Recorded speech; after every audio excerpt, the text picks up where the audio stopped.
À la suite de ça, je suis allée à l'internat. Mon père et sa compagne ont eu un autre enfant, leur deuxième enfant. Puis mon père a décidé d'acheter une maison plus grande encore. J'ai 15 ans. J'ai 15 ans, je suis à l'internat. Là, on est mon père, sa femme, moi, leurs 2 enfants, 5, 6. Parce qu'entre-temps, il y a ma sœur qui est arrivée aussi. 2 ans après moi, ma sœur est arrivée. Donc là, on est 6. On déménage. Puis c'est là que...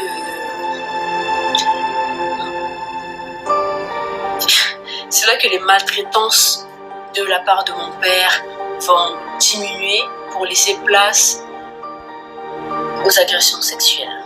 Et les maltraitances de son épouse, qui était maintenant son épouse, vont commencer réellement. Et donc, on déménage, c'est ça. Déjà qu'on arrive, moi, j'ai pas ma place dans cette maison parce que je suis punie. J'étais souvent punie, en fait, pour un an. Hein, je faisais rien de grave. Franchement, j'étais pas un enfant cancre. J'ai jamais été cancre. C'est vrai, j'ai toujours eu du caractère. Je me laisse pas faire. Quand j'ai quelque chose à dire, je le dis, quoi qu'il m'en coûte en fait.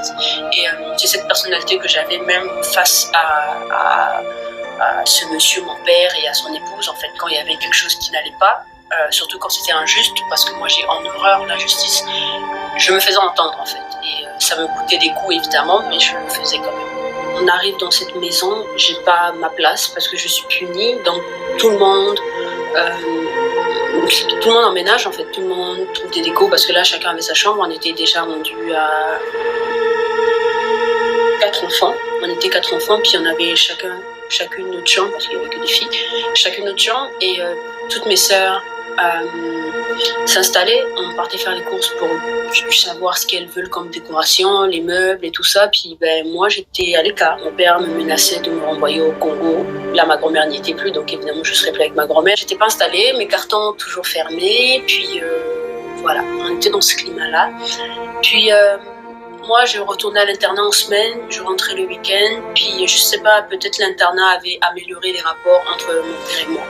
Donc quand je rentrais, ça se passait un peu mieux entre nous, je me faisais pas toujours battre tous les week-ends. Je pouvais me faire battre au moins 1 fois par mois, 1 à 2 fois par mois, mais c'était pas tous les week-ends. Et puis là, la femme de mon père n'était pas contente, elle était plus contente parce que quand il se passait des altercations entre elle et moi et qu'elle appelait son compagnon pour lui expliquer ce qui s'était passé, extrapoler comme elle avait l'habitude de le faire par le passé, il prenait plus nécessairement son parti. Il quittait plus le travail pour venir me battre. Il m'appelait pour m'engueuler et il me demandait qu'est-ce qui s'était passé et je lui expliquais. Puis avec le temps, il avait fini par comprendre qu'elle exagérait beaucoup, puis elle mentait aussi, et que j'étais pas aussi infernale qu'elle me décrivait en fait auprès de son compagnon comme elle le faisait à l'époque. Puis donc je sais pas s'il a commencé à se méfier d'elle ou à se dire ok, je devrais un peu plus écouter ma fille, j'en sais rien du tout. Mais ça avait changé, ça allait mieux entre nous et ça allait beaucoup moins avec sa femme parce qu'il avait développé, je sais pas, une jalousie. Franchement, je sais pas. De cette amélioration dans les rapports avec mon père est née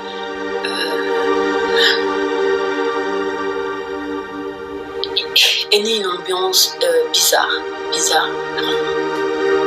Je sais pas ce qui s'est passé entre le moment où il me battait tout le temps et le moment où les agressions sexuelles ont commencé en fait. Je veux revenir dans le passé parce que j'ai oublié, c'est dans le passé que ça a commencé. Avant qu'on emménage dans cette nouvelle maison, un soir, là où a commencé mes premiers agressions sexuelles, donc les attouchements.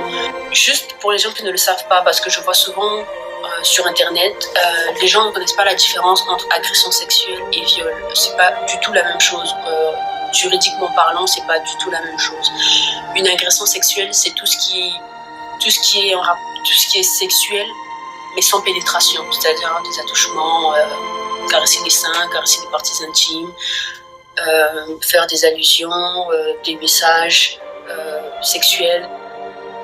Toutes ces choses-là sont dans les agressions sexuelles. Et on parle de viol quand il y a pénétration. Et pénétration de quelque façon qu'il soit, que ce soit fait avec le sexe, c'est-à-dire